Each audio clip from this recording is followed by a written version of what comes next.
And waiting for this. We're live. Hey, everybody, and welcome to a special Zenny 62 tonight. I am more than pleased to announce the arrival. I think it's better to put it that way. Announce the arrival of Eric Metz, sports agent. Eric Metz has represented, as many as 43 clients. How many clients? First of all, welcome to Zenny 62, Eric. How you doing? I'm doing great. How are you, Sonny? I'm ecstatic, man, because there's so much happening and so much to talk about. Hey, Eric, first of all, right off the bat, I want to get your view on something I said I was going to ask you about that's trend right now. Magic Johnson just announced he quit. He quit the Lakers. And what do you think about that? And if you are representing a player in a situation like that, does it affect the player? What do you tell the player? First thing you tell them is the old adage of you control what you can control. That's above the pay grade of a player, and they're not, other than LeBron James. I'm sure he has a voice in probably too many things. But from the average player standpoint, there's not much you can do about it. So don't spend too much time worrying. You said that you had a similar situation with an NFL coach a few years ago. Can you talk about that? Yes, I think it was about, it must have been about 13, 14 years ago. I had a head coach, Mike Mularkey, with the Buffalo Bills that did not like the direction that some things were going with the organization. And he literally walked away from guaranteed money and gave it back to them, and decided to move on with his career elsewhere because he just, he did it on principle. And there's usually never just one reason why somebody would up and quit, like Magic did. But, there's the usual rumors that he didn't get along well with Rob Pelinka. Maybe Kobe's a little bit too involved. I think he just didn't like the overall direction that the Lakers were headed in right now. So he's got other interests with the Dodgers and things like that. And I think he just took that opportunity to reduce the stress in his life and get out of that building. Yeah, Magic said, I have a good life. Why am I doing this? But he didn't want to tell Jeannie Buss directly. And apparently they had just reportedly a 3-hour meeting yesterday. And so it's quite fascinating story. Hey, so how did you get started in the business? I know you credit a lot to Bruce Allen, but for my viewers out there who are coming in, how did you get started in being an NFL agent? My background was in finance, and I really just wanted to help some friends that I grew up with that were getting drafted in the first, second, third rounds back in the mid-'80s when the money wasn't very big. And through that, I said I wasn't equipped to do their contract negotiations because I hadn't done it before. So fortunately, through a friend, I met Bruce out here in Arizona, and it got me out of Pittsburgh, and I got to move to Scottsdale, Arizona. And number two, I got the opportunity to learn from Bruce, who knew his way around all parts of an NFL building, and then his Hall of Fame head coach, George Allen. I learned a lot about both the football and the business side of it from them. What was George like? What was George Allen like? I known Bruce for years. I love Bruce from when I worked for the mayor of Oakland. But what was his dad, George Allen, like? I'm just curious.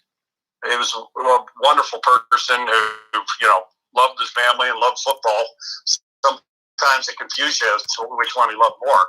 But he absolutely was into football more than anybody I ever met. He had a habit in restaurants of pens and starting to diagram things on the tablecloth or wherever we were. If it was a picnic bench, he'd start diagramming plays. And he was very interesting and he was definitely ahead of his time. Hey, Barry, I want to introduce folks coming in. Barry Lee, nice to have you. It's been a while. Eric Barry Lee is one of my longtime viewers. He just sent out a tweet on our behalf. And if you're coming in, Eric Metz is a famed longtime sports agent who represented Jamarcus Russell. And he's telling us how he got started in the business and credits much of his success to Bruce Allen. And what did you learn from Bruce Allen? probably learned a lot about this time of year when there's smoke screens, because usually at the beginning of my career, I was just around them during the draft, because that's when most things would take place. We didn't have free agency back in the late 80s, so everything was centered around the draft. That was our Super Bowl. So I learned a lot about how teams camouflage picks, like a lot of people feel that the Cardinals are right now with Kyler Murray, how you would go about if you're Oakland at 4, making a trade, if you were trying to go up and get a particular player at 1, what it takes to move up, different things like that. I just learned really what was going on the other side of the table and in the building of the respective teams when they're having these meetings and conversations. And that leads me to one question that's really burning. If you are a general manager or your position as agent for a player, and your client is, say, Kyler Murray at 4, what's your thinking? What are you trying to do on his behalf? And are you talking to the teams? Are you talking to the Cardinals and the Raiders and the Jets and the 49ers? What's your thinking? You're talking in generalizations. We could get back to the old days before the rookie wage scale. But now there's no reason for the team to have any discussions with the agent, because, number one, they want to keep everything as close to the best as they possibly can when it comes to the mystique of the draft and things of that sort.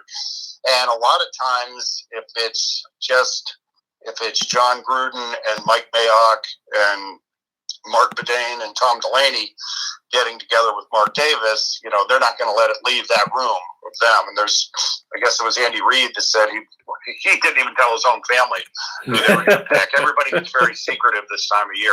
Sure, you make the necessary calls. You call people and, hey, what do you think about my guy? Hey, he's one of 3 guys we're really strongly considering at that position. So you're doing your due diligence and checking it out. But a lot of my best friends that were general managers, they'd say, there's no use in us even speaking because I don't want to lie to you. But with the situation with Jamarcus back in 2007, he had gone to Phil Savage, who was the general manager at Cleveland Browns at the time. He had been going to his football camp since he was a little kid. So they had a relationship. Obviously, Phil Savage was a Mobile, Alabama native and still lives down there, other than the brief time he was out here with the AAF. But Phil was definitely interested in going up to 1 and taking him. I mean, there was a lot of other people that were interested. People try to just blame the Raiders and say, oh, they made a horrible pick. But there was a ton of people that believed that things were going to work out very well. When did you know? It's interesting way of crossing paths here. First of all, I want to say hello to Patrick and Blackman, one of our major investors. Patrick, nice to have you here. And Barry Lee has a question, which I'll get to in 1 second. And Landlord 84, welcome. Nice to have you here. We were having dinner at the Rainbow Room the night before the draft. In fact, Michael Strahan was in the room, and I got an email that right then that the Raiders. At first, the rumor in the room was the Raiders are going to take from Notre Dame. My goodness, his name just flew right out of my head, and that's terrible. But Brady Quinn.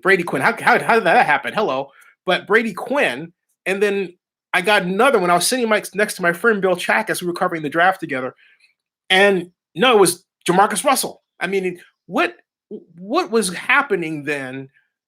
In that back and forth that turned into me getting competing emails from sources? Well, we knew well prior to that pick that Jamarcus was going to be the pick of the Raiders. There's a lot of things that float around in the media and things like that. But, back in those days, you had discussions about parameters for a contract before they were done a lot of times. And there's an antiquated guaranteed funding rule that should definitely be changed, where if you gave $39.5 million guaranteed to a player, you had to put that money, even if it was paid over 4 years, you had to put that money aside right now in escrow, in a sense, at the league office, just to have it there in case there was some type of financial problem with the team, which obviously that's not the case anymore, and that rule should be changed. But that's what led to a lot of difficulties in trying to get Jamarcus signed were some of the old rules. Are you suggesting now that those same old rules are holding up the efficient signing of contracts? And also, can you, for my viewers who are not familiar with the rookie wage scale, talk about what that is? You and I both know it, but many of them, some of them are 14 years old, may not, Well, starting Jamarcus in 2007, Jake Long and Matt Ryan, two of the top picks in 2008. And I believe it was Matt Stafford and Sam Bradford after that, or the other way around. These guarantees were getting up to $50 million for the top pick in the draft who hadn't played yet. Now, the union strongly believe that those contracts helped veteran players get more contracts or get higher contracts because rookies were making so much. So with the union, you always want your constituency to be making a lot of money, but the problem that you have is ownership was just hell-bent on making sure they got a rookie wage scale so they can control this thing a little bit better. Unfortunately, the end result was it negated the need for a tremendous negotiator as an agent to put your contract together as a rookie. That was number one. Number two is it created a system of haves and have-nots where you have two ends of your roster. Most of the guys are in their first 4 years in the league and they're on their rookie contract. You have, I believe, at the end of week 17, a third of the league consisted on NFL rosters in week 17 of undrafted free agents. There's more than twice as many undrafted free agents in the league as there were first rounders. So now it created a system of, hey, we want young guys that are cheap in here. We cut out the middle class of veterans, those fifth and 6 year players, and then the superstars get to their second contract and make the big money. So that causes a problem when you have a really highly paid quarterback for some teams to fill out the rest of the roster, whereas other teams that have the good fortune, like Patrick Mahomes, who's he only got a $10 million signing bonus, and he only makes I think it was 16.4, so a 4.1 average over his first 4 years in the league. Wow. Plus they own his rights with a franchise tag after that in year 5. So, and there's a rule where you can't even negotiate an extension for a player until after his third year. So it really made things tough on young players to maximize their earnings. When the collective bargaining agreement comes up for renegotiation, do you think that will be a big issue, or that's something that's going to stay pat because of veteran response to it? No, the rookies didn't have any say-so in that because they weren't in this yet. But it definitely impacted things negatively. And Gene Upshaw, when he was in charge, felt that wouldn't happen. Our union executive director now even said at the time, we don't want to put this in. This players in their first 4 years comprise of about 60% of the players in the NFL. So this isn't a rookie wage scale. This is a veteran wage scale. But as in any negotiation, there's a lot of trade-offs. To get certain things, you have to give certain things, and they felt that was something that was worth giving to ownership because all the players making the decisions were already through their rookie deal. Didn't affect them at all. Hey, so quick question from Barry Lee, taking you back to the basics. He wants to know, what's the hardest part about being a sports agent? Oh, it's probably the recruiting, chasing guys around. Yeah, I mean, with college guys, that's part that I don't do anymore. Once they implemented this rookie wage scale, it became increasingly difficult to really sell yourself as an agent to a player because nobody could really do much. Since it was all set in stone once you got drafted, there wasn't really too much you can do. So it all sounds the same to players, number one. Number two, as an agent, it's really difficult from an agent standpoint because you spend 6 months recruiting a guy and then you find out he's been taking money for 6 months from 2 or 3 other agents, and everything becomes a mess. then the head coach gets involved, and even if the players decided to go with you, he tries to talk the player into firing you to hire his agent. I mean, it ends up. Whoa! So wait. You're saying that because I know one agent. Well, I don't want to use names and agents because I don't want to get anybody in trouble. But you're saying that there's one agent that is representing one head coach of a particular team, but also is representing another head coach of a particular team. But you're saying that agent, that head coach, would then influence the player to fire his agent. Yes, the college coaches get involved way too much. Wow. About subjects they know nothing about. They don't even do their own contracts, so I don't understand how they would recommend an agent to a potential player other than, hey, my fee gets dropped if I send them to my agent. So I'm going to do everything I can in my power to make sure that my players go to my agent. But I have to let a few other people in, so it doesn't look it's not too much of a giveaway. But yeah, I've actually got into it with coaches before about those types of situations. When called to the carpet, they would, usually acquiesce and just say, "Go ahead," and let the player go. They know that the player's just trying to do what's right, and not doing what's in the best interest of the coach. He's trying to do what's in the best interest of himself and his family. Wow. So there you go, Barry Lee. You opened up a Pandora's box of information with a fantastically simple question. I love it. Going back to the NFL draft this year and Kyler Murray, and thinking about Lamar Jackson in the context of what I'm about to ask, Lamar Jackson was essentially represented by his mother at this point. Kyler Murray, it's his dad. What are your thoughts on that? Well, actually, he has Eric Burkhart helping him out now. Okay. He's an agent out of Texas. Who was Geno Smith's agent at one point, right? Well, he also represents Cliff Kingsbury, who's the head coach of the Cardinals. So that's kind of a tricky position to be in. I mean, if they're just using your client as a smokescreen, the head coach can always say, "Hey, that was above me. That was the owner and the general manager that made that decision, not me." But the fact of the matter is, he's in those meetings, so he knows what's going on. Wait. So, let's get this straight. It's a difficult situation if you represent the top pick in the draft and the head coach of that team that's taking him. Whoa. I got to tweet this out. You mean to tell me that Kyler Murray's agent is also the agent for Cliff Kingsbury? Yes. Wow, I'm writing this on Twitter. I'm writing Kyler Murray's agent.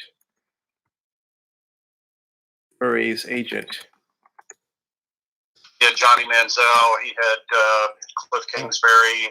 He's a Texas guy, I believe. Eric Burkhart. Yeah, it's E-R-I-K, Burkhart.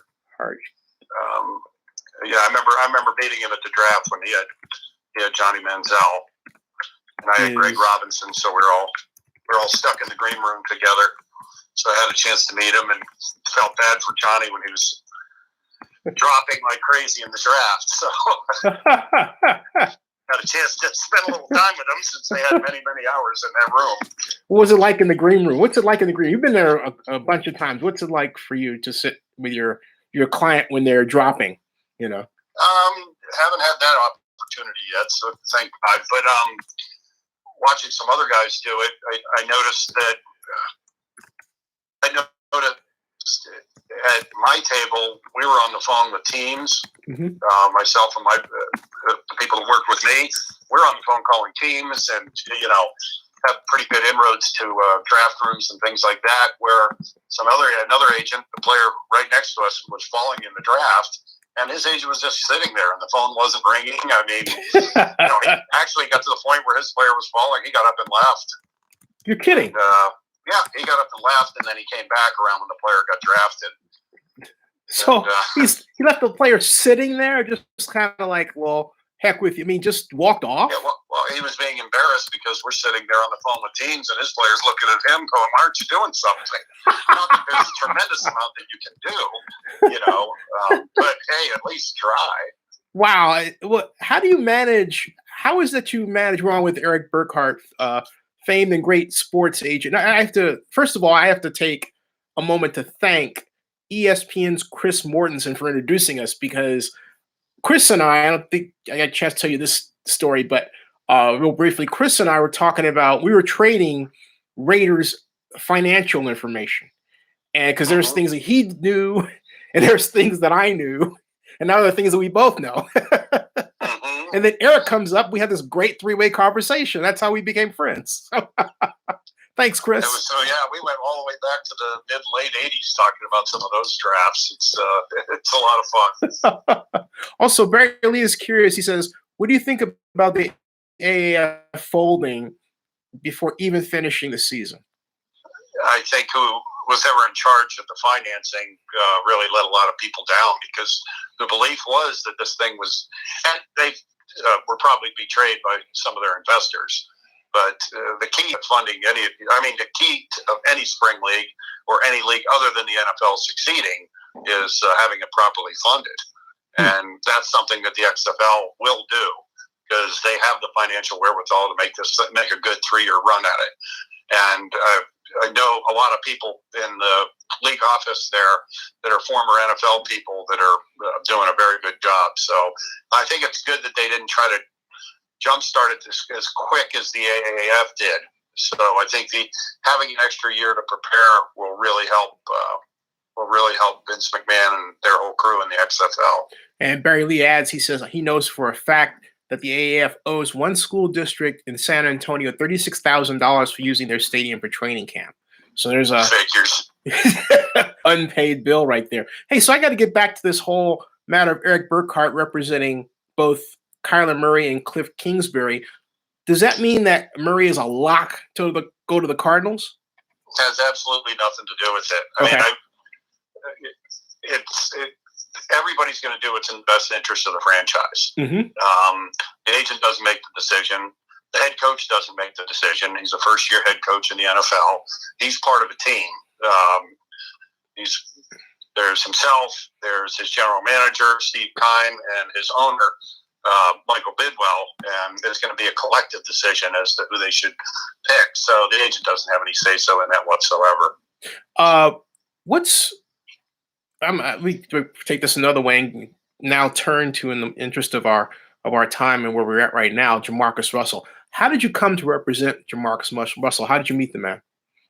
A guy that used to work with me, Melvin Bratton, knew his uncle, because Melvin Bratton had been a star at the University of Miami back in the mid and late 80s. And then he played in the NFL for a number of years with the Broncos, and had been to a Super Bowl, and then he got into scouting and knew scouting very well, and had a network of people when he actually had done Jamarcus's uncle's radio show a few times.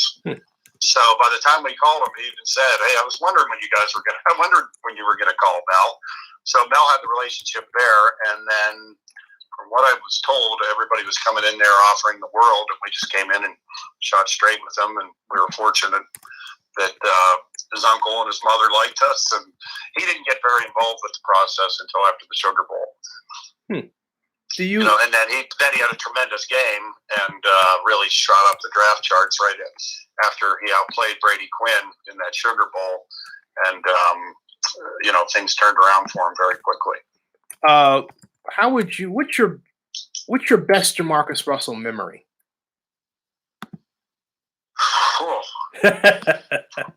I don't know if it's a good one. That was the worst memory, is trying to catch a ball from him the first time he came here to work out. We were at Athletes Performance, which is now Exos, and we had hired Tom Brady's personal quarterback coach to come down and help us out. And the first time Jamarcus threw about a 50-yard out on a frozen rope, and like an idiot with gloves on, I tried to catch it, and that didn't go very well. Oh, did you break something? I didn't break anything, but boy, I sure thought about jumping in my car and going right to the emergency room. And I said, that's officially the last pass I'll ever catch from a player. But even Mel Bratton, who was with him, Mel said, "Look, I played with John Elway. Even he didn't throw like this." So, yeah, it's unfortunate things didn't work out. But, certainly a nice guy, and even talked to him recently. He's helping coach for free down at his high school, helping kids out. He's done a good job of saving his money and lives a very comfortable lifestyle down in Mobile, Alabama, with all his family and friends. Hey, wow. So that did you get involved in the whole matter of the Raiders wanting a $29 million bonus back?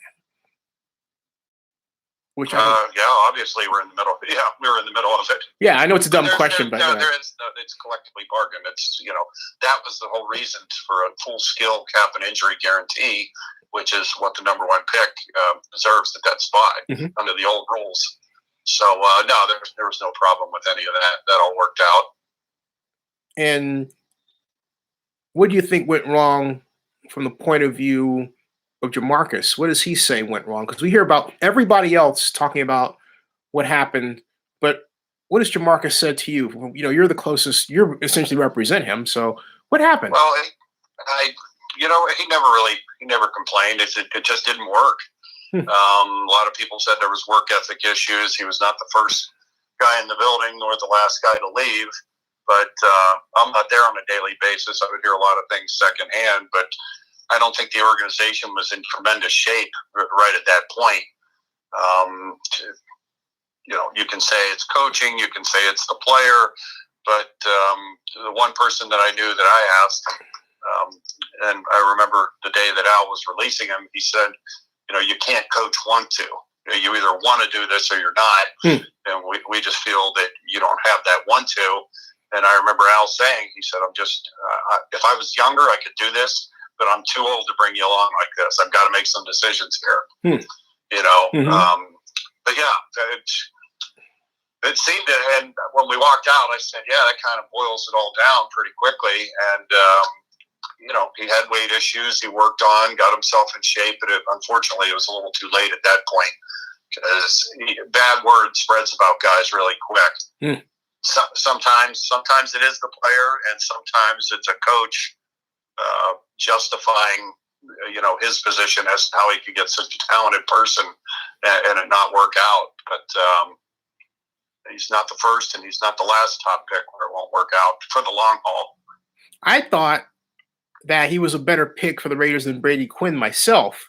Because, no doubt about it. Yeah, I felt that, and I said this to you at the owners' meeting, that I would have loved to have seen him in a 4 or 5 wide receiver offense that threw short passes. Kind of like what the Patriots did with Tom Brady in 2007. When they ran the table and lost to the Giants in the Super Bowl in Arizona, right? Yes. I thought that would have been perfect for Jamarcus Russell. What are your thoughts on?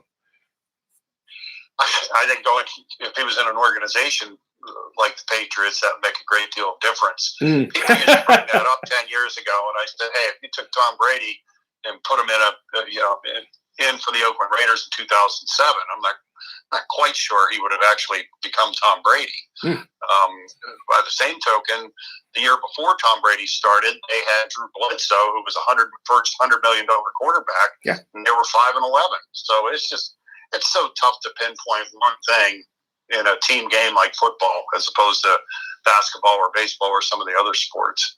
There's just so many things that have to be working in conjunction with one another in order for the whole team to realize success. But they certainly have that down to a science in New England.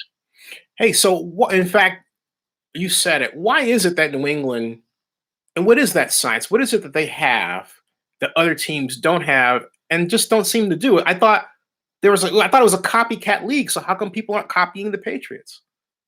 Well, it's like watching LeBron James and saying to your players, "Why don't you just go do what he's doing?" Because we can't. He's better than all of us. I mean, their coach is absolutely amazing, but their structure did take a while to put in place. It's very rare where a player like Brady is in that situation where he actually didn't give up too much, gave up a little bit of money to accommodate other people, but they do a great job. If you remember their first Super Bowl against the Rams, they wouldn't be introduced as individuals. They wanted to be introduced as a team. And they've done a great job of getting people to put their agendas aside and work together within the framework of the structure of the organization to make it work. But yeah, it all boils down. You got to get really lucky.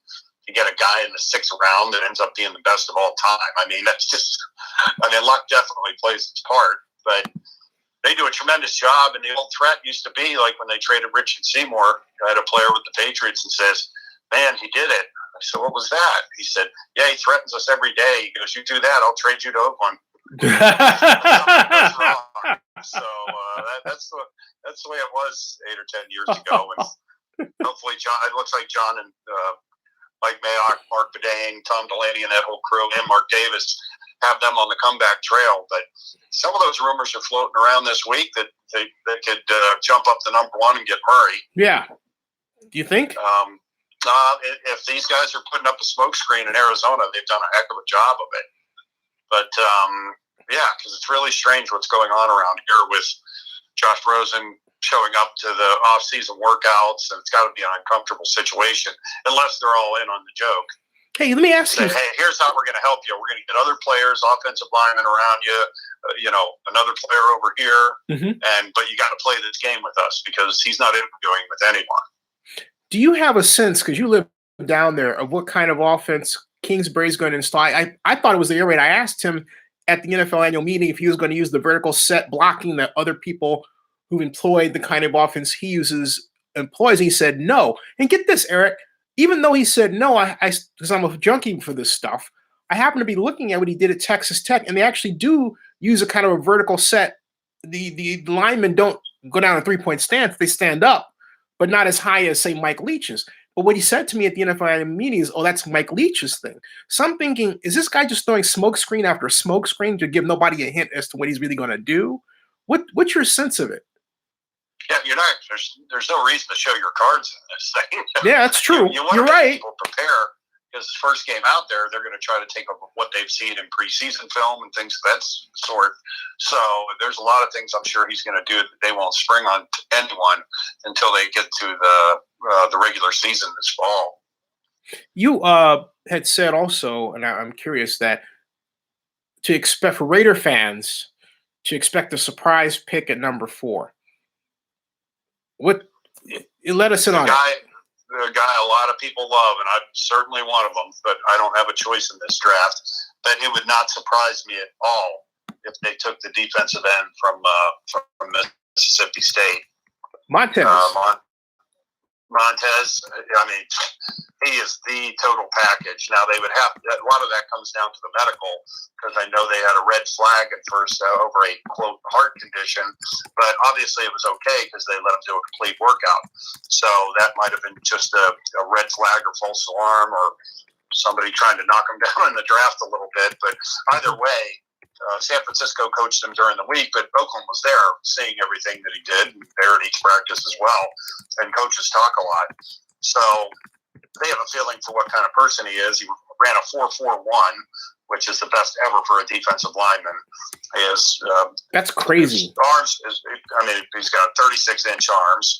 He's got a great get off, and his technique on his long arm moves and his rip moves. I mean, and his relentlessness in the pass rush is, it's reminiscent of a larger version of Lawrence Taylor.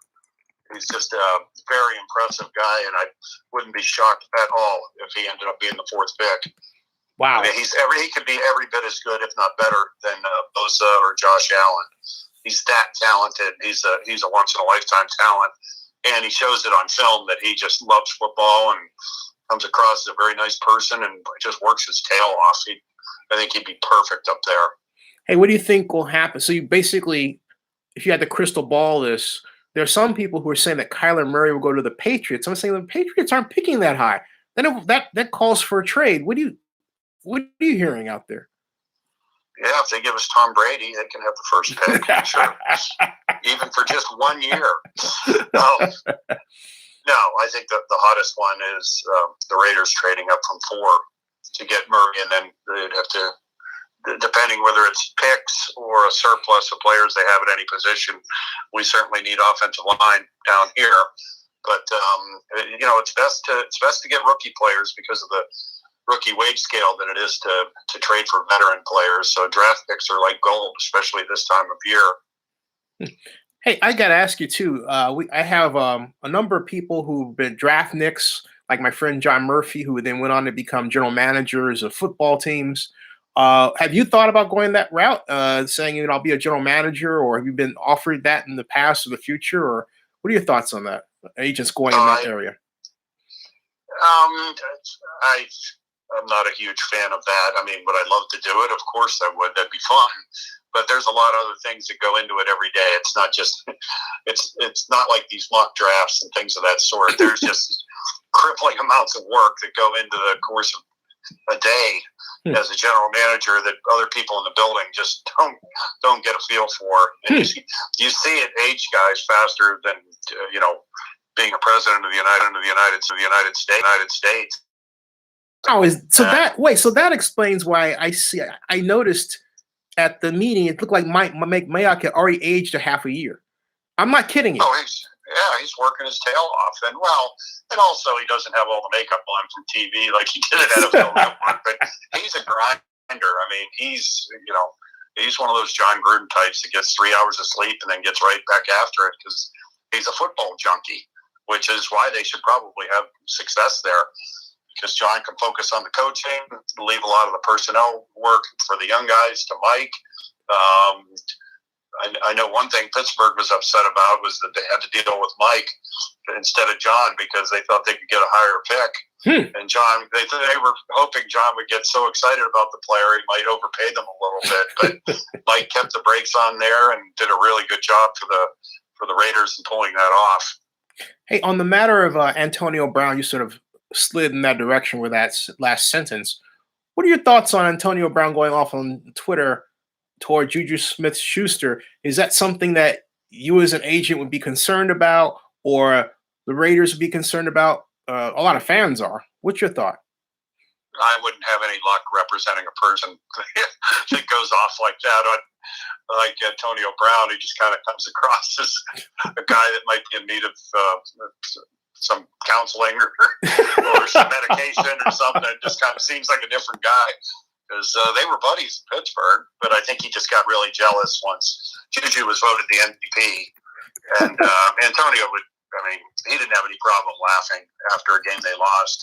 He didn't take it very hard, which being from Pittsburgh, I didn't really appreciate all that much. But hey, it's each guy's choice of how he wants to run his business. And if this guy wants to act like that, then I'm sure he and John will have plenty of battles when he's pulling those things. But I know one thing he won't be doing is he won't be filming any locker room speeches like he did in Pittsburgh. But that being said, he's one of the best players I've ever seen at that position in my life. No, he's an outstanding trade. I think he's going to be tremendous. But I just wonder, as I said the other night, if something is going on where he's all of a sudden unfulfilled because he didn't do this like 3 or 4 years ago as much. And then he went on Dancing with the Stars, and it seemed like there was a different person that came out after Dancing with the Stars. And maybe, a lot of people in Pittsburgh did say money. They said money changes guys in a variety of ways, and they didn't think a lot of it was positive with him. But he's certainly a man on a mission now, so we'll see how things work out. Hopefully for the Raiders' sake, it works out really well. Do you have concerns? Anytime you have two, highly charged, emotional, passionate guys like Coach Gruden and Antonio Brown, there's obviously a chance of some conflicts. But he had conflicts with with Todd Haley and with other people they've had in the organization there, coaches, front office people. So I don't know. I think at the end of the day they'll get through it. What do you say today to this question? The collective bargaining agreement negotiations coming up will be so acrimonious that we'll have a strike in the NFL. No, there wouldn't be a strike. There'd be a lockout like last time, and it didn't go very well last time. So most of the players that are in the league now weren't here in 2010, 2011. So they might have a different take on it, but these negotiations always come down to leverage and which side has it. So you can hold out as long as you want. Sometimes it doesn't make a difference if the other side has the leverage. Mm-hmm. And do you think? But I'm sorry. Go ahead. Hopefully, the union we can make more progress on some important issues to players. Then we're hoping some other things can be done. The opiate problem has gotten a little out of control for retired players and probably current players where it's not exposed either. And then the fans were, a lot of people wanted a better ruling on this, how they were going to resolve testing players for growth hormone, because I remember Gene Upshaw would always say, you're not putting needles in our players, which apparently, from what I understand, is the only way you can really test someone for growth hormone. But there's a lot of different issues, and I wish they would have never put the rookie weight scale in, but it's there, and that's something the owners certainly would be hard-pressed to ever consider giving back. You mentioned an opiate problem, which I have not heard discussed as much as I'd like to, so I'd like to point a light at that. Can you talk and inform my viewers what's happening from the NFL perspective with respect to a problem that has plagued the nation? Well, I believe it's been a problem in the NFL at least since I got into it in the early mid-'80s, because guys were taking Toradol shots just to make it through training camp practices. I saw what happened to one of my friends, Bob Bukowski, who was a Raider, who I grew up with. And, I think he had four shoulder surgeries and 2 back surgeries in his first 18 months in the league. And he was basically living off that stuff just to try to get out there and play and prove he was worth the first-round pick. But, yeah, you go into a parking lot after games, and there's a lot of guys zonked out on who knows what. But we're finding out as players get into their 40s, 50s, 60s, 70s, that sometimes that really takes a toll, and some guys never get off of it. And now we're seeing in mainstream society that it is highly addictive, number one. And number two, we have situations where people lacing the drugs, the Percocets and such, with fentanyl, and it's killing high school football players and just regular everyday people. So it's really sad, and I think we really have to be at the forefront. The NFL should be at taking steps in the right direction, exploring the cannabis and the tremendous benefits that it gives players from a pain side of things, as opposed to popping pills and things that just aren't very good for their body whatsoever. You mentioned cannabis. I understand the NFL has a rule that is widely considered to be now antiquated regarding the use of marijuana. Can you talk about that?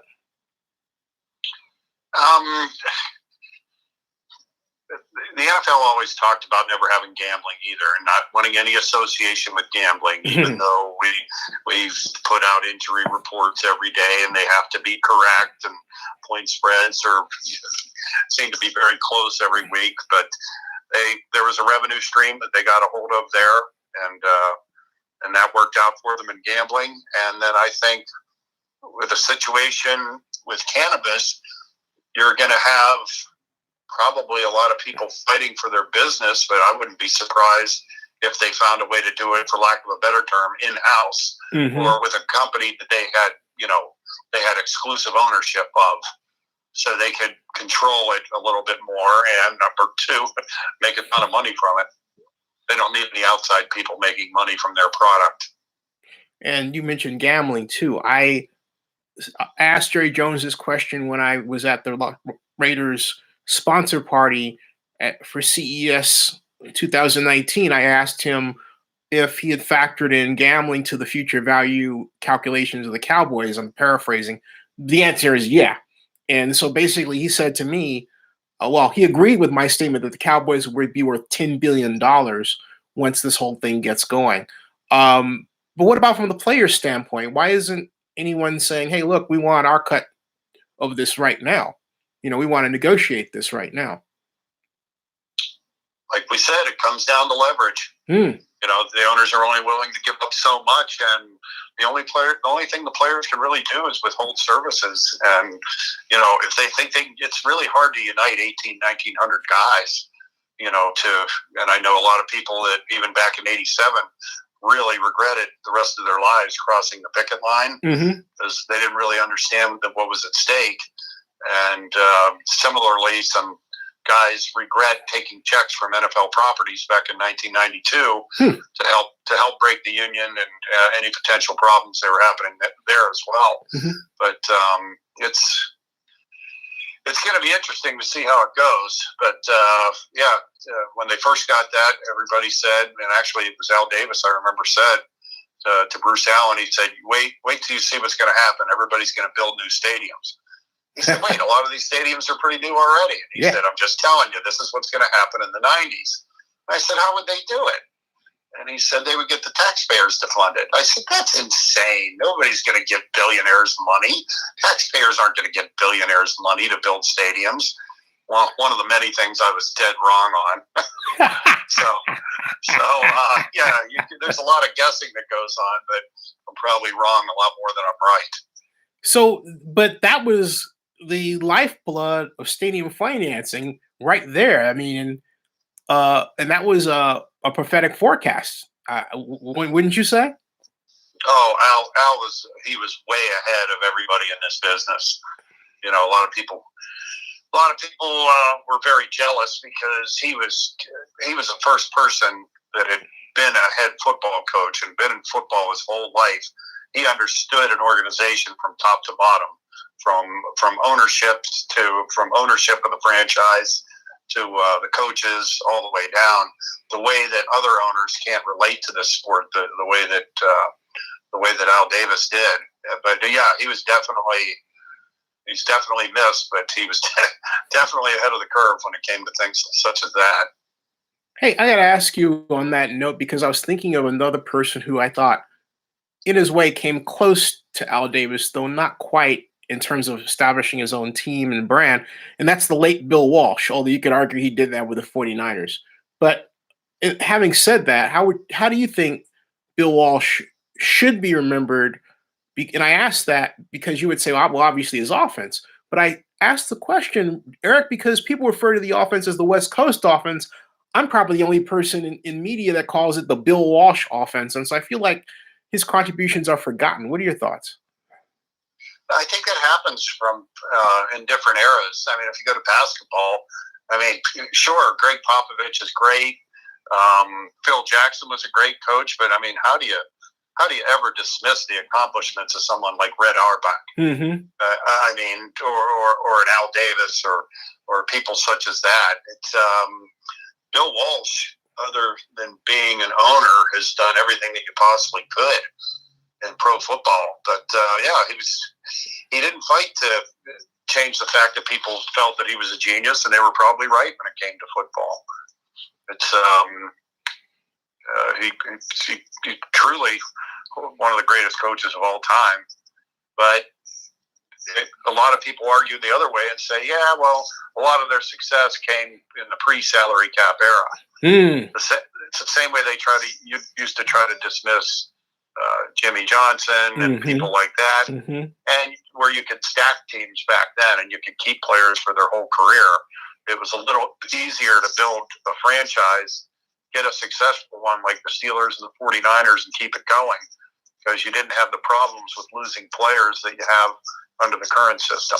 It's obviously the current system benefits the players much more, but from just a team building standpoint, it was easier to do it without a salary cap.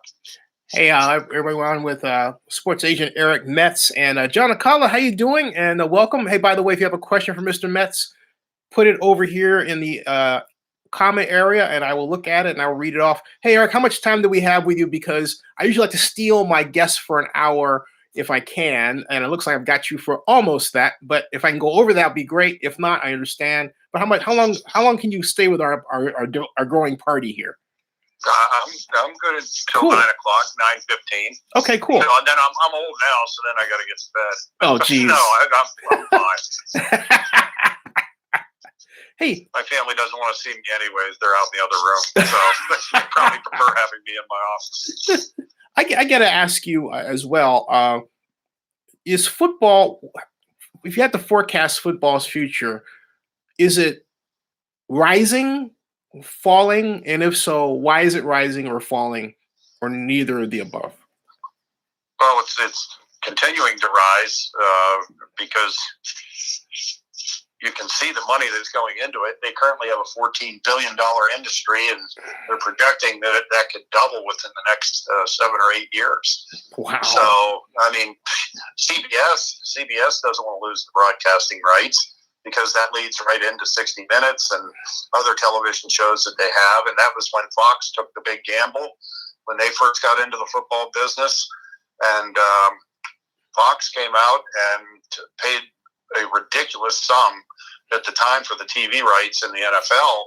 And it turned out to be one of the smartest things that they did. So the ratings for, WWE, Super Bowls, big regular season games, I mean, there's always going to be money in it. And the players, unfortunately, as important as they are, and that's who people are tuning in to see, there's only 1,900 of them in the entire league at any one time. So I don't think there will ever be a shortage of talented players coming into the league. So I see it continuing to thrive. Obviously, a lot of guys are concerned about the concussions and things of that sort, but you're always going to have 1,900 guys that are willing to take the risk. John Acala, one of our other longtime viewers, asks, do you think there will be a player lockout after the labor agreement expires? Now, we touched on that before, but I didn't ask you the direct question. John is going for the jugular. He wants to know if you think that's going to be the case. I don't think it'll get that far. I think they'd be prepared for it, but hopefully both sides, realize that it's in the best interest just to keep things together. But hey, we don't know exactly what the contentious issues are yet. So I know the union is certainly preparing for such a situation, and want to make sure that the players are prepared for it as well, because it did happen back in 2011, and it could very easily happen again, because there's still a lot of not animosity, but there's some hard feelings that perhaps we didn't get the best deal that we could have gotten when we did the last collective bargaining agreement. But we'll see what kind of resolve both sides have, and I guess we really won't know until that spring. Hey, looking toward Las Vegas, is it truly an advantage for an athlete, a Raiders athlete? Let's say the Raiders. Well, the Raiders are going to obviously move to Las Vegas at some point, and they're already establishing themselves there. Is it better for a player in Las Vegas than California, in Nevada than California? And if so, why? Cheaper standard of living. no 13.3% state tax. But I don't know about getting a bunch of 60 guys with an average age of 25, 26 years old, putting them in Vegas with a ton of money. I don't know. It sounds like they need to be sequestered. I don't know. It just doesn't sound like a good idea to me. Oh, but my like gosh. I said, I've been wrong plenty of times before. I don't know how you police it in any way, shape, or form. Oh my gosh! Well, there's gonna be a lot of guys coming straight to 6 a.m. meetings from a casino. So who knows what's gonna happen? That begs the question then, Eric. I mean, it sounds to me like something that many diehard Raider fans have said will happen. There will be no Raider Nation. That Raider games will be more the other team's fans, like Chiefs Kingdom, because someone keeps flying a Chiefs Kingdom flag, than Raider Nation and the black hole, especially when you consider the prices and everything else. Putting on your crystal ball, what do you think a common Raider game in Las Vegas is going to look like? I don't think it changes much for Raider Nation, because they travel so well. Really? They have such a rabid fan base all over the country, let alone. And Vegas isn't that far. It's not that far of a flight. I mean, you can shoot down on Sunday morning. You catch the early flight Sunday morning, go down, catch the game, go to your tailgate afterwards at McCarran Airport, and get right back home that evening. Now, see, that's the thing. I think the proximity and the number of flights available to Las Vegas, I think that keeps the black hole, the Raider Nation, everybody. I think it will continue the way that it's been. Interesting, because a lot of my viewers, I mean, Dr. Death on the show, Boss Man's not talking to me because I'm not They think I'm not in favor of keeping the name and colors. I'm only saying that's not an issue I think is going to hold up in court. But all those guys, some of who, like Russ Rivera, who was one of the creators of the Black Hole, basically say that a Raider fan in Las Vegas is going to get there on Saturday, get hecka drunk, go to the tailgate, and maybe make it to the game. But yeah, there's. I don't know, the ones that I've seen coming up to Oakland, they wouldn't miss it. I used to go to the games in Oakland and in LA, and I was very impressed with the resiliency, shall we say, or ability to party of some of those great Raider fans. Yeah. So you think that the anger that they've expressed that actually engineered the lawsuit that's active isn't going to keep them away from Las Vegas Stadium? No, I think it's a laundry business. I mean, people love the laundry. They see that silver and black, and their guys out there. It's going to be tough not to cheer for them. Interesting. It's just the nature of business. If they were the first team to ever move, or if it's the first time the Raiders had ever moved, I could understand that. I mean, it's not like the Browns being yanked out of there when they felt they could have kept them. I think this was just a situation where it's close enough that people still feel, hey, all business aside, we're still Raider fans, so let's not hold it against the players. They're not the ones that moved the team. Yeah. Well, hey, they're the ones you're going to cheer for. Yeah, that's very true. Do you think basically the Raiders come out of this? I mean, let me ask this another way. Are you optimistic the Raiders will do well in Las Vegas? Absolutely. Guys will be fighting to go there. Why? Oh, guys want to play there the same way they used to want to play in Miami because it's South Beach. There's a lot going on, a lot of things to do. And then it's, a lot of it's winning too. I mean, they seem to be headed in the right direction. Mike Mayock was a great addition. Real smart choice by John Gruden bringing him on board. And I really see them, and Antonio Brown helps a tremendous amount. I see him having a very strong draft. No, they can even trade down maybe and get Sweat and pick up some more picks. I mean, I think they'll really be improved. I mean, I certainly don't see 4-12 coming again. No, that's great news for those of us who want to see the Raiders do well under John Gruden. I've known John Gruden for 21 years, I believe. What's your status as agent? Because you have a deep background, talent, knowledge, but I know you're retired. Are you thinking of making a comeback, or if someone calls you, say, hey, we need you back out there? I mean, where are you at in all this? Oh, that's a good question. Somebody said, "Are you semi-retired?" I said, "Well, that means I drive halfway to work and turn around." I said, I'm not retired. Not retired. We just made a conscious decision not to go after rookies anymore because the guys are slashing fees. They're giving, $1 million advances to these players. I didn't think it was a real good idea, the union, to allow that to happen. Some top agencies are charging a player less than 1%, giving them a huge advance, having them sign an agreement that they get to keep the advance as long as the agent does the second contract at 3%. Wow. Which, I think is a tremendous ethics breach. But hey, that's the nature of the market. You got to make some decisions. It's the old adapt or die. And just made some decisions that, hey, it was, the coaching part's a little bit more interesting. Guys that are my age. A lot of my former clients are coaches now. So, obviously if the quarterback from Clemson came to me in 2 years, which would never happen, and say, hey, can you give me a hand? I'd say, yeah, sure, I'll do that. But it's, people don't understand that even if you have a mid-round pick, you've got to spend $30,000, $40,000 preparing them for the draft. And with the amount of misses in this league, you just don't get the money back. Wow. So, hey, let's pick up on that real quick. Because it almost sounds like a cost of goods sold, issue. In other words, yes. in business, this, but many people may not know this. A cost of goods sold is, let's say, if I have this Nestle Pure Life bottle. Yes, Nestle is not a sponsor of this show. I wish they were. But basically, the cost of goods sold is, well, like this cap. Let's say this cap or stainless steel. I have to make the cap, and then I sell it to you. I may not sell it to you at a price where I recover the cost to make this, casing. That's a cost of goods sold. But in Eric's case, he's talking about basically spending money to prep the player for the draft that you may not see, right?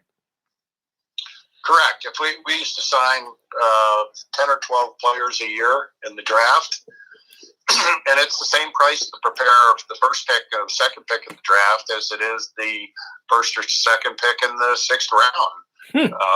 Obviously, the return on investment is a little bit different, and you're going on a gamble that it's going to pay off 4 years down the road. But now the whole dynamic has changed because the union is working at cutting fees for agents. The cost is just too high to represent rookies. But if you sign 10 clients a year, you're spending $350,000 just to prepare your players for the draft.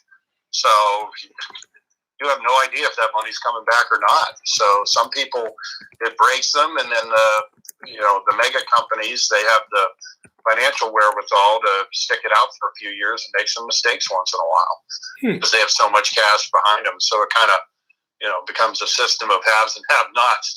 Do you have the money? Do you want to spend it all like this?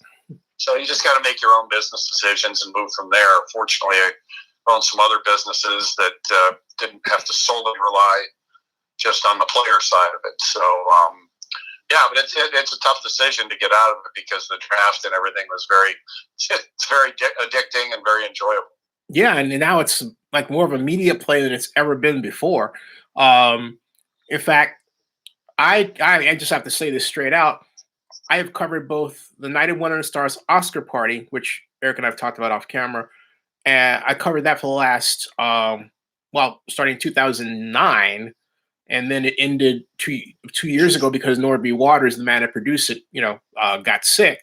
And then I've covered the NFL draft since 2014 for my own media company, and I will tell you that on a per video basis, I get more views from an interview with a guy like Andrew Luck than I do even with, say, Lou Ferrigno from the Hulk. Okay, it's I have to say it.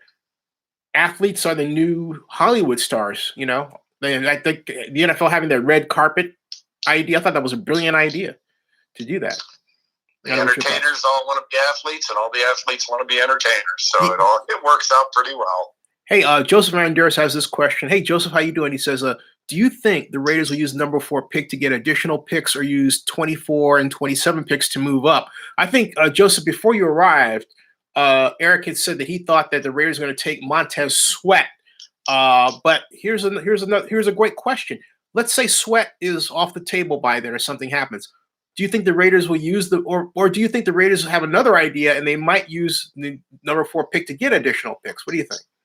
I think you trade down because Sweat is not supposed to go in the top 5, and I think they're missing the boat on that guy. But if people have him down at, if they can trade back 3 or 4 picks and still get the guy that they want, they could do very well in this draft, picking up additional draft picks because all these guys that you're picking up, you're getting on rookie wage scale contracts. Yeah. So it gives you that much more room to add other players. And even if you had to take somebody like Sweat, or you were fortunate enough to get Josh Allen or Bosa down at number 4, you're only looking at a situation where you're giving this guy maybe $30 million over 4 years, as opposed to like $80 million over 4 years that you would have to pay for a Khalil Mack. So, I think that's what they were weighing in that one is, hey, we lost with him, so we can lose without him. And why don't we build this more through young rookies instead of throwing $80 million over the next 4 years? At an established star, maybe we roll the dice at that position, and there's more great pass rushers coming out each year than there are quarterbacks. So that's kind of a tough one, but I think I think being at number 4, they gives them a lot of options with all the additional picks they have. Hey, I got to ask you, we're talking about you're not essentially getting out of the draft itself, but does that mean that you're interested more in the veteran players and their needs, and how do you break into that market? Well, it's obviously NFL free agency, but when you have an established player that had as a rookie, agent X, and then there's Eric Metz, who's has a tremendous resume. Yeah, how do you square that circle? It's very difficult to do, because what agents are doing now is they're going out to players that maybe are in money trouble or don't feel like paying 3% to their agent, or things of that sort, and they're basically hire me. Here's $300,000 today. Okay, now with me for 3% on your second contract, and if you stay with me and I do your contract, you only owe me $100,000 back. So the player thinks he's giving him money. All he's really doing is giving him an advanced fee, an advanced discount of fees. But the paying off of players, the lying, I have this great marketing deal for you over here, but you have to sign with me to get it. The poaching is just never ending in the business, and it really sours your taste on it. And that part, the players getting paid off in college, the head coaches in college forcing, pushing their players to a certain agent because they say, hey, every NFL team's going to come in here and talk to me about you. Okay, so you don't want to upset me. You upset me and do things I don't tell you to do. It's their last chance to control these guys. Hey, I'm curious. Is there a situation where a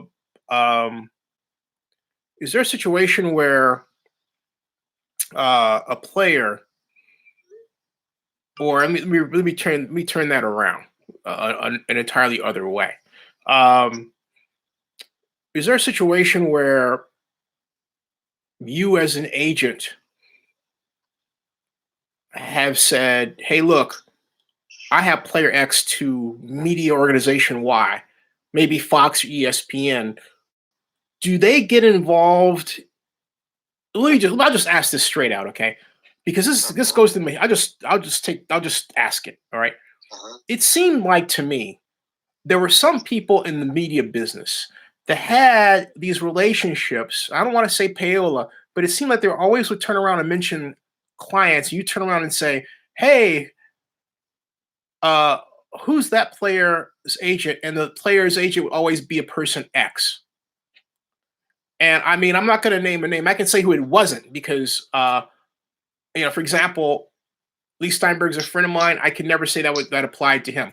But there were other agents in the business, maybe two, for which over my time from 2005 up, it seemed like, wow, they had this amazing relationship with certain media people, and their guys always got talked about the most and picked the most. I mean, certain quarterback that was supposed to be the guy that was picked over Cam Newton that wasn't, wind up going later in the draft. This particular agent blew smoke up his and made him think, hey, I'm going to be number one pick, and he wasn't. And this guy, I don't think he's gotten over it since. It doesn't make a lot of sense to tell a player something like that because nobody, like they say, if you listen to the media, you're going to end up being part of the media as a coach or a general manager. People put way too much of this on media exposure, websites, mock drafts, things of that sort. And if the people, most of the coaches in the building don't even know who those teams are going to select. So how somebody on the outside or in the media would know? They're just projecting like everybody else. You look at half of these, everybody's just copying one another. That's we used to own a draft publication 25 years ago, and it seemed like that's what everybody was doing, was just kind of copying off each other. And I knew that because I asked one of the mock drafts, I said, what number was the guy? What color jersey did they have when they played this team? It was apparent that he hadn't watched the tape. He was just going off of what other people said. Yeah, there's a lot of that. Plus, people that aren't football people, they don't know how to watch film. They don't even know what they're looking at. Well said. Well, with Eric Metz, by the way. Well said. I mean, I could not agree with you more. And actually, that leads me to this question regarding historically black college quarterbacks. Why is it that the NFL has only selected one quarterback since 2006, and that was Tavares Jackson? When I ask the question, I get this. I get, well, they haven't played anybody. I thought, wait a minute, can't you just evaluate a guy in space and figure out how good he is? What's going on, Eric? No, it's because the top players, the guys that used to go to Grambling, the guys that used to go to Jackson State. I mean, if Walter Payton came out of high school now, I mean, he'd be going to Alabama, he'd be going to Clemson, he'd be going to Georgia. I mean, they go to the big programs now. It's a different world now. It's a lot different now than it was. I mean, fortunately, because Grambling football was on Sunday mornings in the 70s. I got to watch Doug Williams play all the time. But nowadays, Doug Williams would be at LSU. He wouldn't be at Grambling. I think that's the biggest contributing factor. And then the Steelers won in the 70s because they had the famous scout Bill Nunn that said, hey, let's go get Joe Green from North Texas State. Right. Let's go to Southern and get this big corner, Mel Blount. Let's go to South Carolina State and get Donnie Shell. They had success doing it, so everybody else started going to those schools, having success.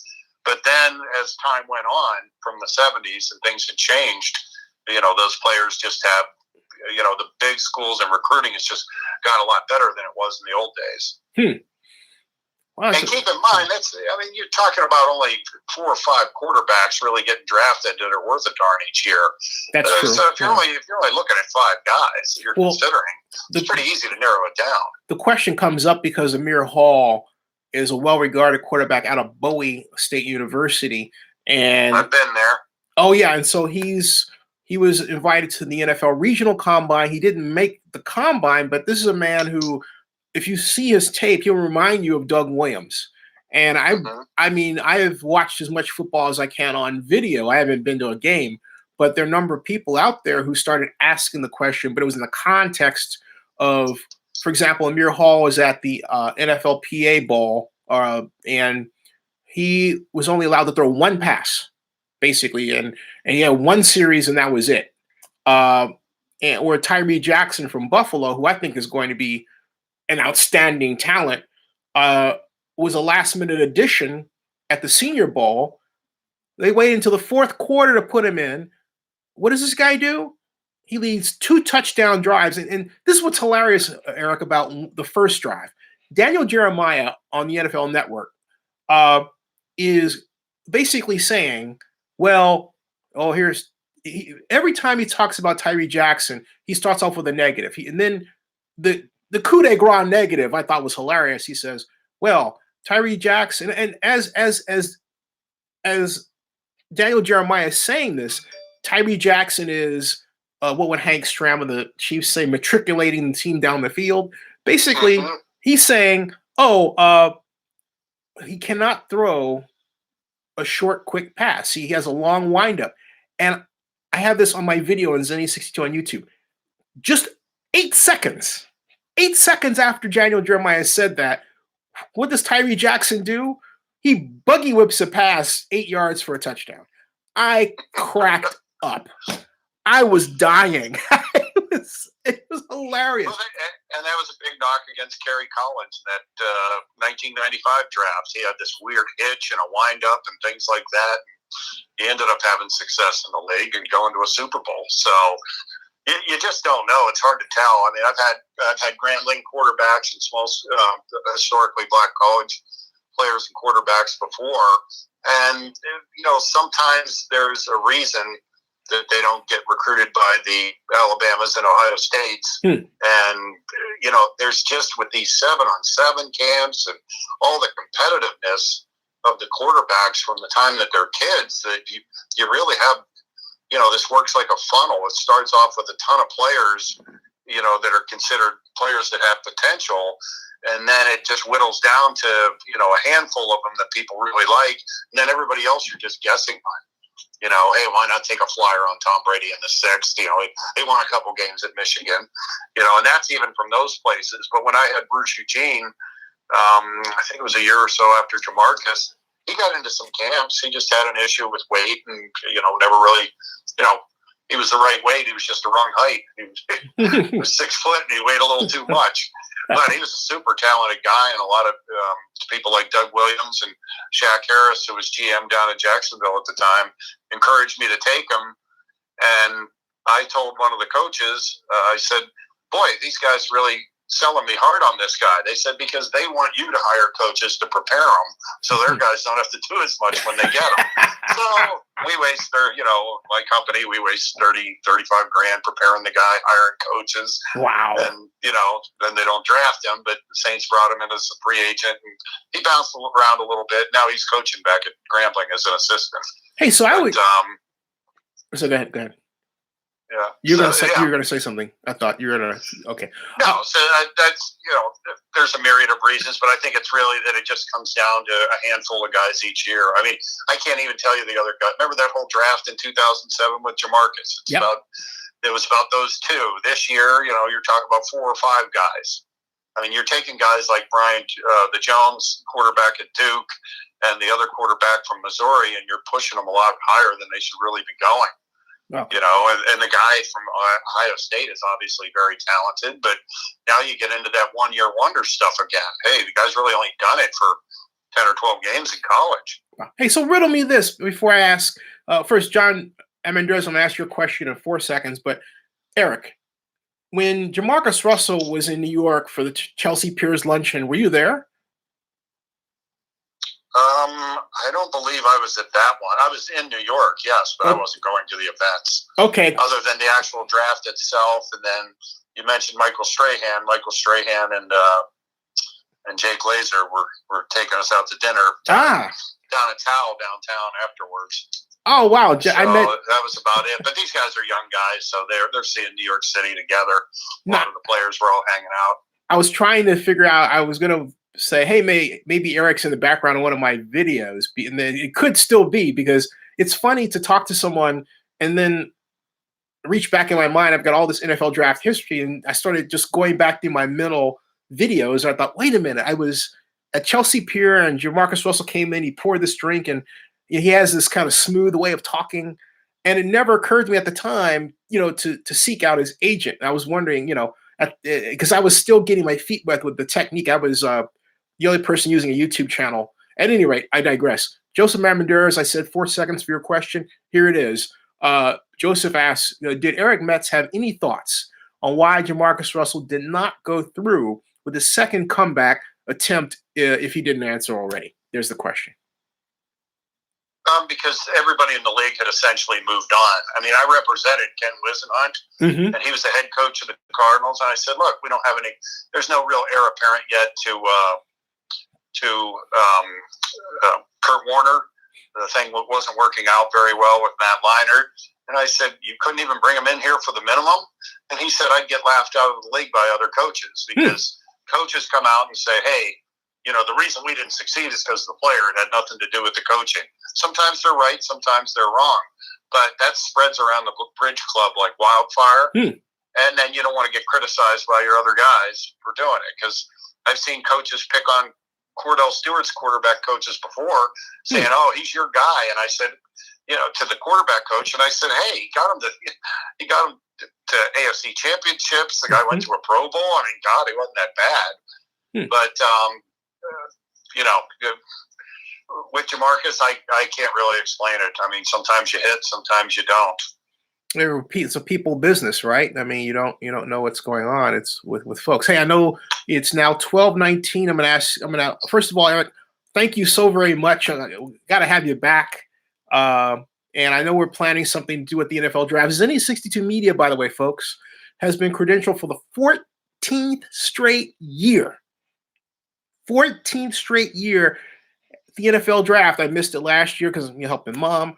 And even though I was credentialed then, and I just want to thank everybody for all the content and all the appreciation, love, and criticism you all give that keeps me going with this. This has been a lot of fun, and it allows me to go to the meetings and then meet great folks like Eric, who's just been a fantastic person to be acquainted with and get to know and call a friend. Thanks, Eric, for coming on and Any parting thoughts before I let you go to bed? I'm looking at my screen here, and you're asking me if I was at that party. Yeah. And it just occurred to me where I was that day. I'm looking at it.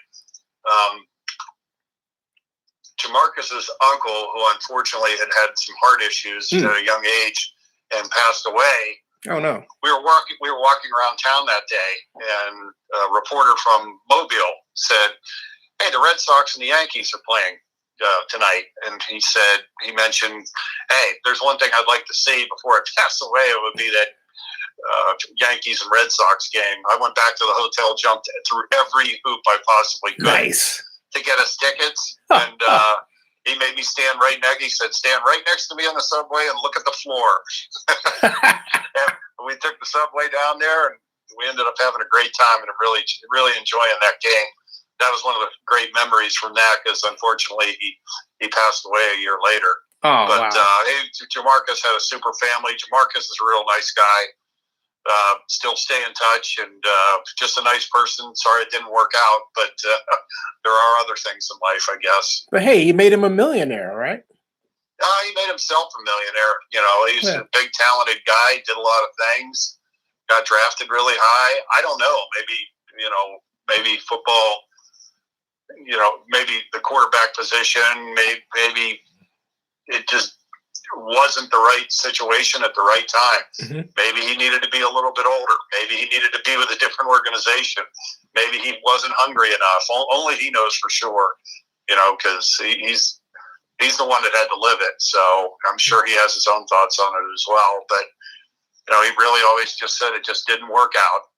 And I think he strongly believed he would get another opportunity. And I think he was severely blackballed after that situation. Wow, that's sad. Mainly in the coaching community, not by the NFL, not in a Kaepernick sort of way.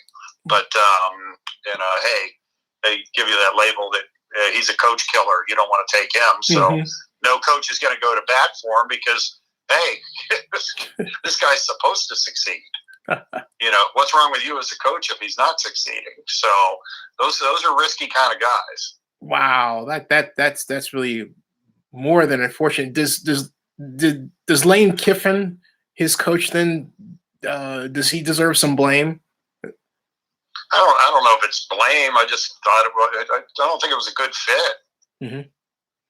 Yeah. I had some people tell me, and Bruce Allen used to say, "Hey, maybe if John would have had him down in Tampa, something could have gone different." It's the old ifs and buts with cherries and nuts, and every day be Christmas. So, you can guess all you want, but it does happen. Unfortunately, it happened to him, but fortunately, he put $40 million, not in his pocket. He had to pay California state tax, but fortunately, he put a lot of money in his pocket and, gave him a good head start on life.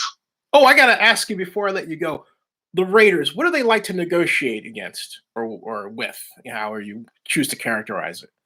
No, I always like those guys. It's a good organization. I think the rules are changing a little bit. They're going to have some money and a lot more money when they go to Vegas to make some of the tougher decisions that have to be made in that business money-wise. But they're good guys to deal with.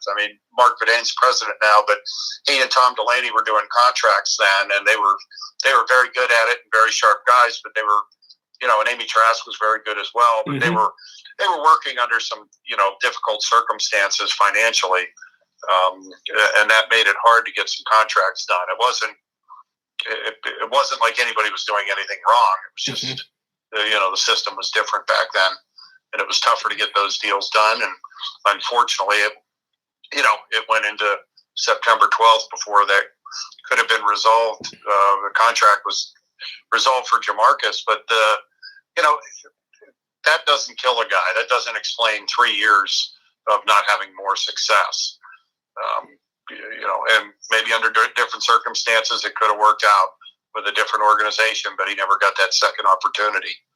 Yeah, I think the one problem from my point of view, having worked for the city of Oakland in different areas, is that we had, let me put it this way.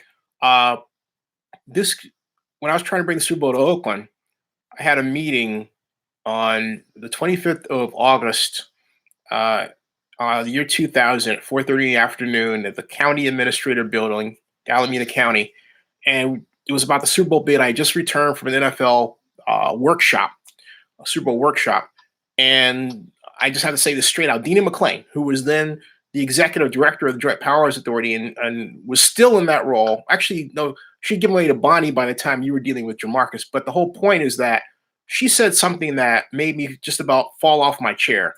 And keep in mind her title, Executive Director of the Oakland Alameda County Coliseum Joint Powers Authority. She said, I don't get this thing called sports sponsorship. It's exactly what she said. That's a tough one. Yeah. I mean, keep in mind, our current executive director, Scott McKibben, more than gets that, okay?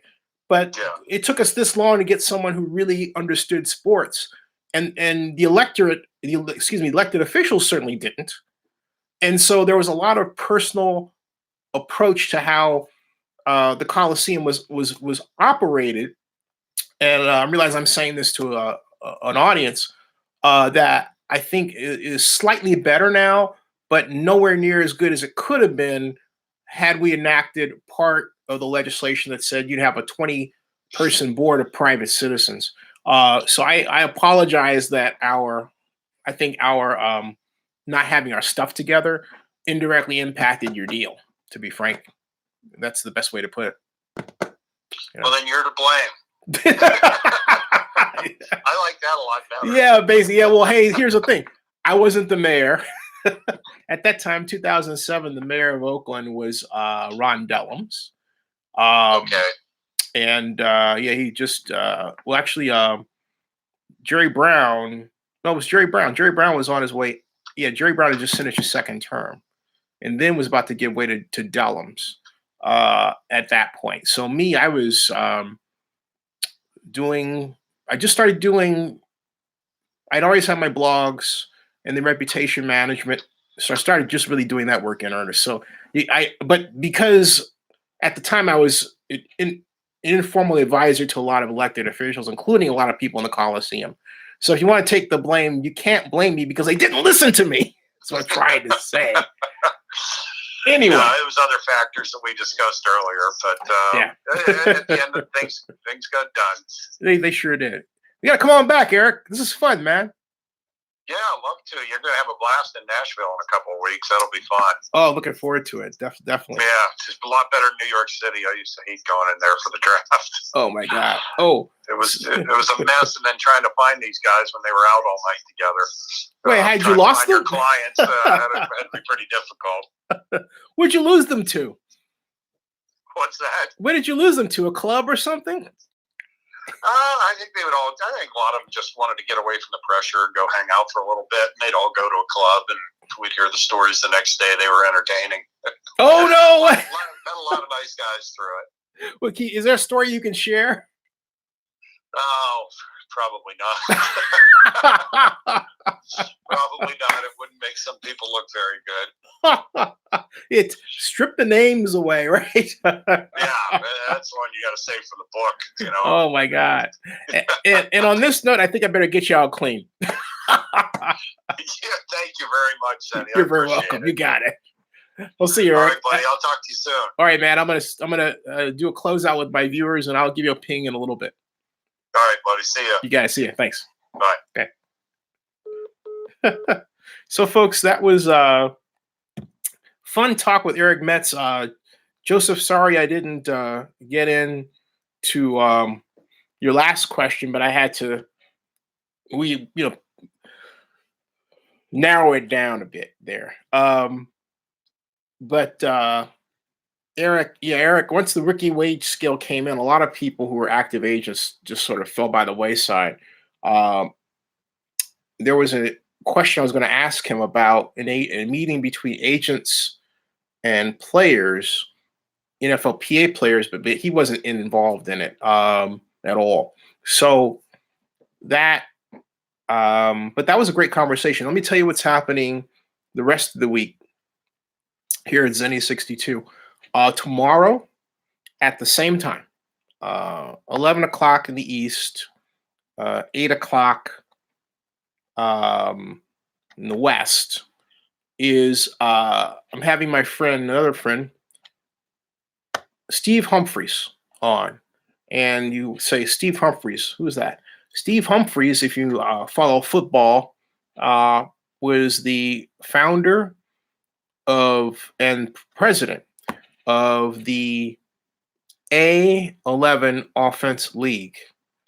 And if you would say, hey, wasn't that the league that was based on the A11 offense that he created at Piedmont High School in Piedmont, California, you would be correct. He's going to be my guest on because he has some really valuable views on what it takes to establish a football league today in the wake of the untimely death of the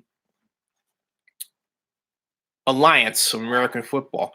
Joseph Armendariz says, great information. I didn't realize how much it costs you actually do the paperwork for NFL players. Now, I didn't realize there was that much sunk cost either. I mean, you got to have, like, for example, you have to have an investor or investors that are willing to pluck down millions, say, $5-10 million on your business. So you can literally take a flyer on players. You can say, hey, you know what? I can spend 50 million per player, right? 50 million per player. You've got 10 players. When did I say 50 million? I meant $50,000 on prepping a player, and you've got 10 players, and you're looking at $500,000 in expenditure. And so basically, you're saying, okay, I can if I spend that much on a player, and maybe I have 10 players or something like that. All right. If I have 10 players and I spend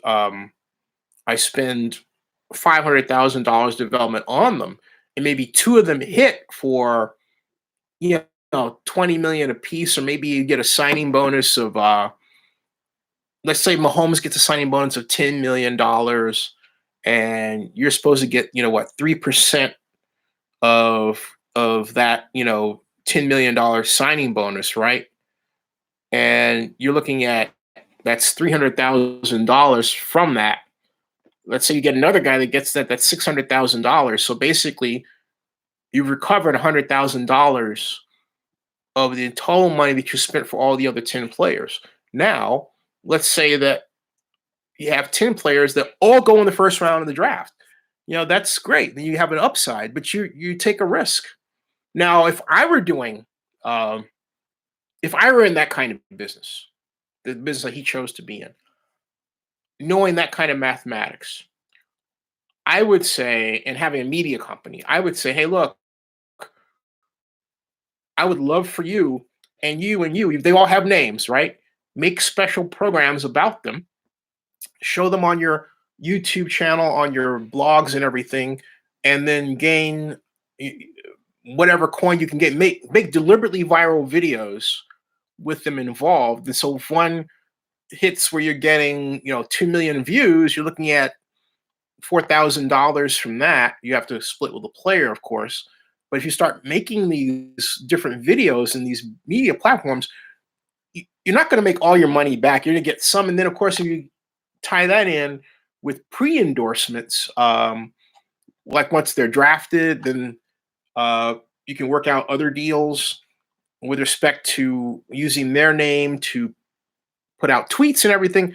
You can come out with a business. I mean, you're considering what you had them put in terms of sunk cost. All right, you are still looking at a risky proposition at best. Joseph Mamandura says, "Is 3% the only amount agents get from the players?"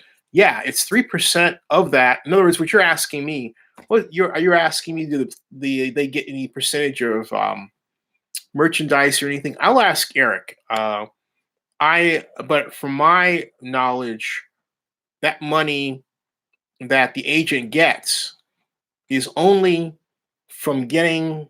It's very straightforward. The agent only gets the money from representing the player and then getting the player that contract. Okay. Now, if the agent structures a contract that includes merchandise deals, maybe the agent carves a piece out for themselves. The player could say no, right? I have to ask Eric how that would work. But I don't know, and I don't know that that's the case. I haven't heard that that's the case. I'll ask Eric to make certain because I could be wrong. I know that the interesting aspect of deals is that every deal is different. It's like you and I make a deal, or it's like let's make a deal, right? It's a deal.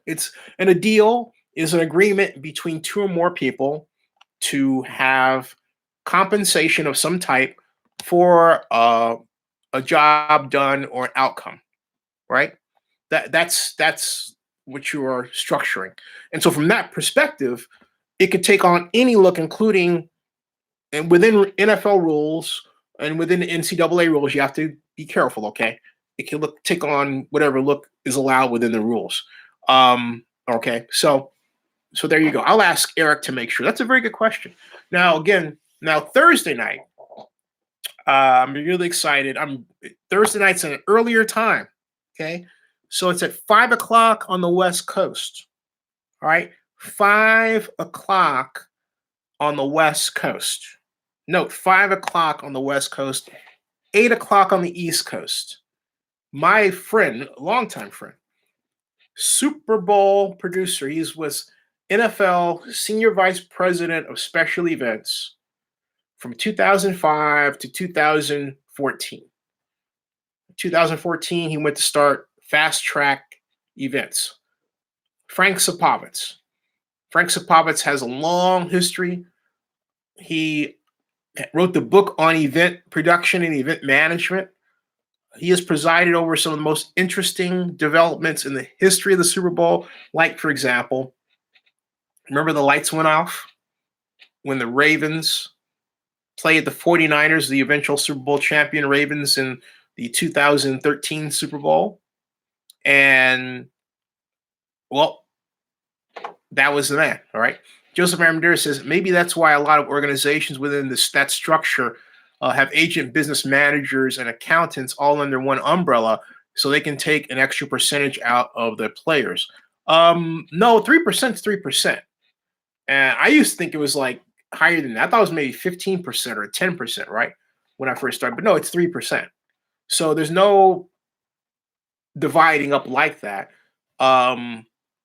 You have bigger organizations that like CAA, but if you take a look at them, the bigger organizations actually consist of players, of agents that have individual player clients, okay? But in the days when, like, for example, Lee Steinberg was ruling the roost and signing up John Elway and Steve Young and Warren Moon and other greats, there was no rookie wage scale, and the signing bonuses were much bigger.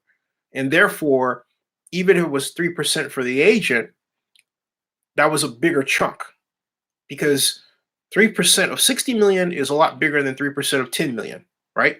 So John Akala says, do you think Josh Allen is the best pass rusher coming out of the draft? Actually, I still think it's Montez Sweat myself. And a guy who, that's in terms of best pure pass rusher, all right?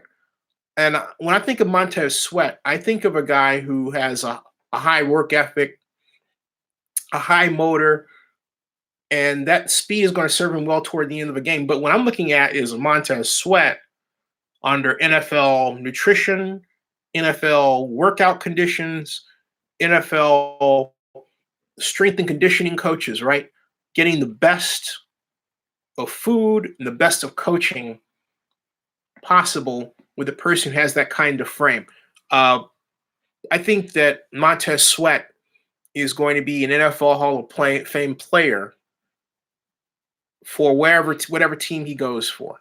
Do I think Josh Allen is the best pass rusher? No, I don't think he's the best pass rusher in the draft. I don't.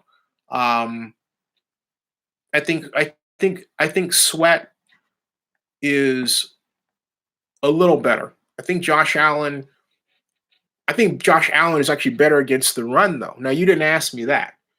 The question is, if you have to ask me who the best pure combination, all right, of defensive line person is, then I would say, yeah, either Quentin Williams or Josh Allen.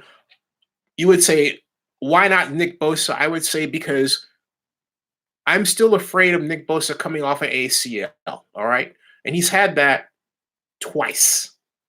He had it in high school, and he had it again last year, all right? So it's just, it's kind of like, gee,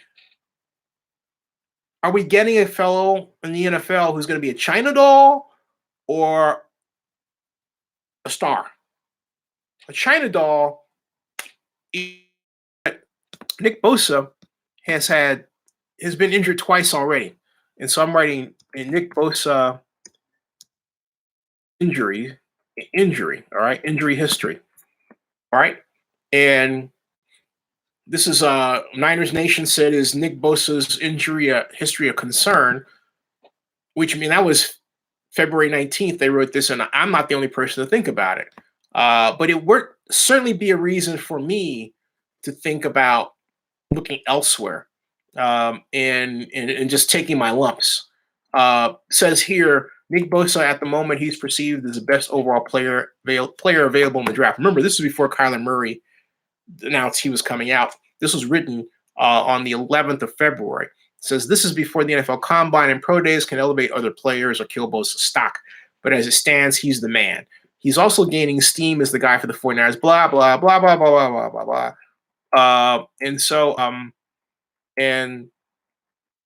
Marcus Mosher, I don't know who this guy is, tweets, I can't believe how little is being made of Nick Bosa's injury history. Already has had 2 season-ending injuries, a groin and a torn ACL, which means I stand corrected. I said it was an ACL twice. Wrong. He's had a groin and a torn ACL, and his family tree suggests it isn't a fluke, which I didn't know. And he says, as good as Bosa is, picking him at number 1 would make me nervous. And I completely 1,000,000% agree. All right. And it goes on here in this article. Bosa has played 3 years at the collegiate level. His 2018 campaign was cut short by a groin injury. He played 3 games, and he called it quits. So I'm going to prepare for the draft, okay? And he said he didn't want to rush it back into it because it didn't feel right.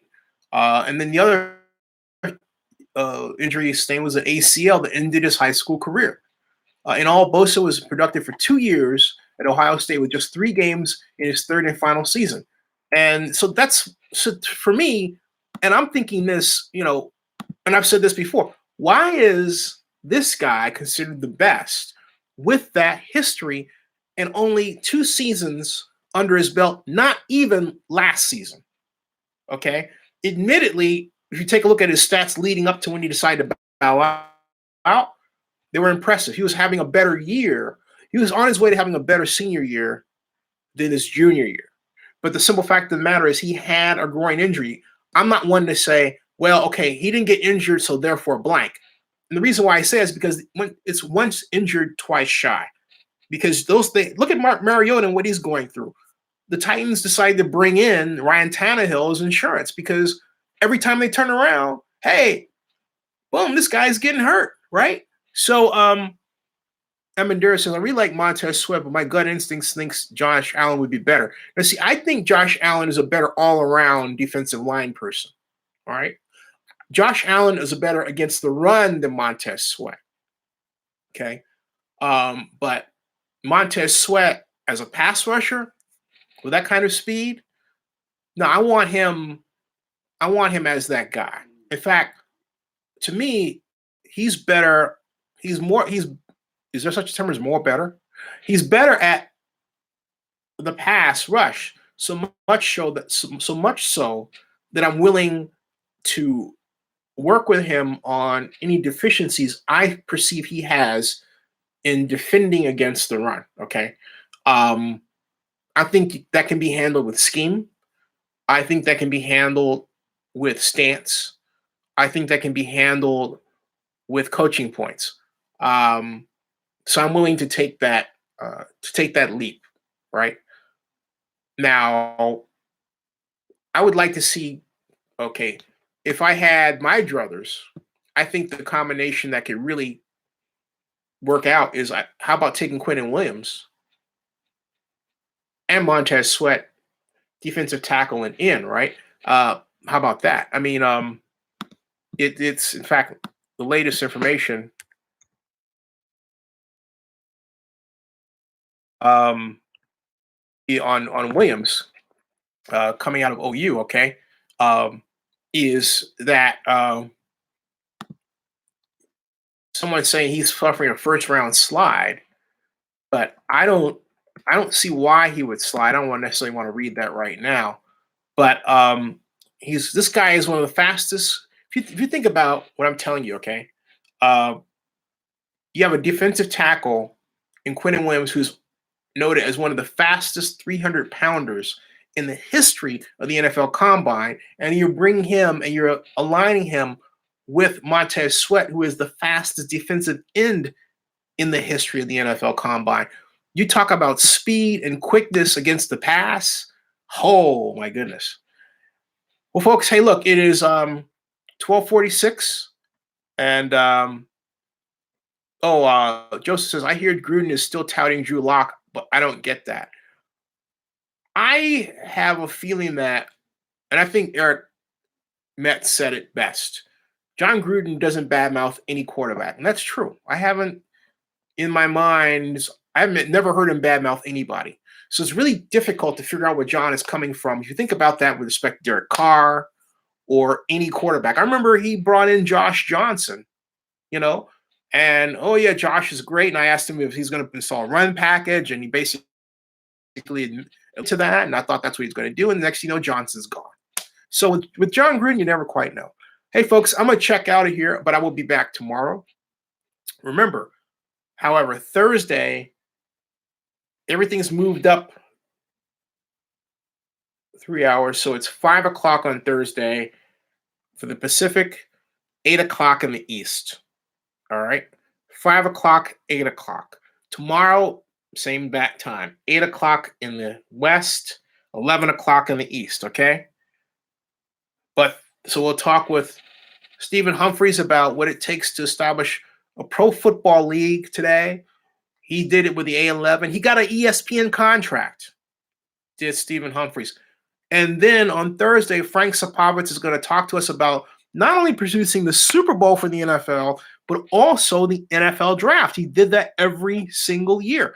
So great lineup, huh? And just getting warm. Just getting warm. Good night, everybody. I'll see you. Thanks a lot. Okay, see ya. Thanks. See ya.